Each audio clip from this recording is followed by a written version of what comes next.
Hey Thunderbolts, George Menace here from DualShockers.com, and I'm here with James Winston, designer from Total War Warhammer. How are you, James? Yeah, very well, thanks, George. So we're here checking out Total War Warhammer. Just gave us the quick demo. We took a look at the quest missions, which is a new introduction to kind of the Total War franchise. Could you give us a brief overview of what are quest missions and why are we doing them? Well, there's an opportunity for us. They give us an opportunity to tell some of the story from the very rich lore for Warhammer. Each of the named characters within the game can unlock these quest missions that culminate in a massive quest battle, which is something that unlocks their unique magic items. So, as I say, it's a great opportunity to bring in some of the Warhammer lore into our game and do some storytelling whilst amongst all the mechanics of the game itself. You guys mentioned during the demo that this was kind of like a long time coming. What was it like working with Games Workshop to kind of get because when you think about it, Warhammer and Total War seems like a perfect fit. So what was that experience like, finally being able to get your hands on the IP and kind of work with all these familiar characters in that universe? It's been absolutely fantastic because we've been kind of looking to do a fantasy game for a while, and as you say, it's kind of a match made in heaven. They've got a very rich lore. We've got a history of doing games that kind of evoke a period very precisely and to a very high quality level. So it's just been a perfect opportunity, and they sent us loads of their models. So it's been great. So the demo, we saw some greenskins and armored greenskins after against an army of humans. You guys are the Total War franchise, always known for having a ton of playable factions. What other factions should we expect to see in the game? Can you tell me, or what can you tell me now at E3? What can you announce? Well, I can tell you, you've seen Empire and the greenskins in the demo we've just given you there. There's also the Vampire Counts and the Dwarves coming up in the initial release. We've got 2 expansions coming up and a number of content drops in the interim. So, you'll kind of be seeing various stuff dropping as we go along.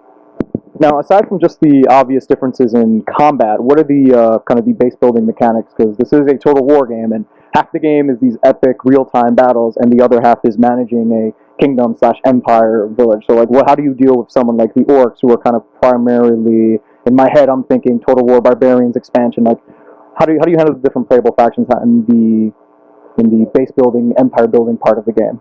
Well, we've got a lot of tools in our box now in terms of kind of game mechanics, and one of the things we're very keen to do is to get a very different feel to each of the playable races. So, for instance, the Empire might be more of a traditional Total War, city building, politics, financial management, that kind of thing.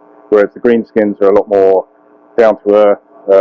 We'll have simpler kind of building trees and stuff like that, but they'll have mechanics that kind of sum up their attitude to life. So, all gathering together into a massive war and going off on the rampage through Empire territory. So, war. Yeah. So how does someone like how does a faction say like the vampires, who are mostly, let's say, undead? How would they say recruit people to their army?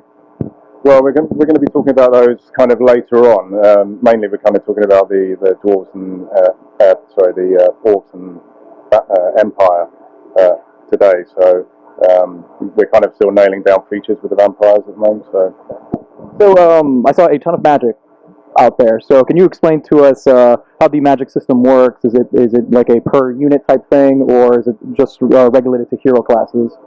Well, each of the heroes in the game are kind of detachable from armies and can wander around the campaign map. And then, of course, amongst those are wizards. So you can add a wizard to an army, and they've got their own kind of spell lore. So there's a lot of very interesting spells within the lore, and we're kind of looking to get as much of that juicy flavour in as we can, really. So you saw in the demo a celestial wizard from the Empire calling down a comet that he's just pulled out of space and down to the battlefield to devastate the battlefield.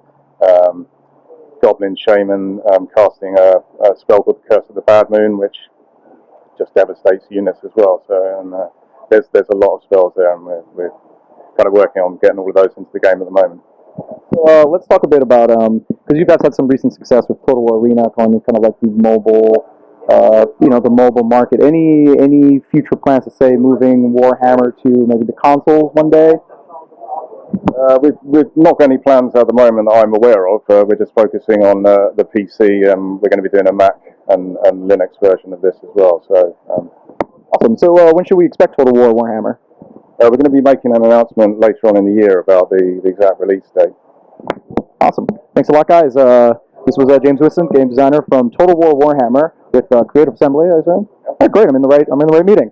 I was George Jimenez. Thank you so much for watching. Keep it at DualShockers.com, where we'll have up-to-date E3 coverage and fun news, hands-on previews, and videos and podcasts, just everything. It's going to be just a blitzkrieg of media and interviews, and stuff that makes sense.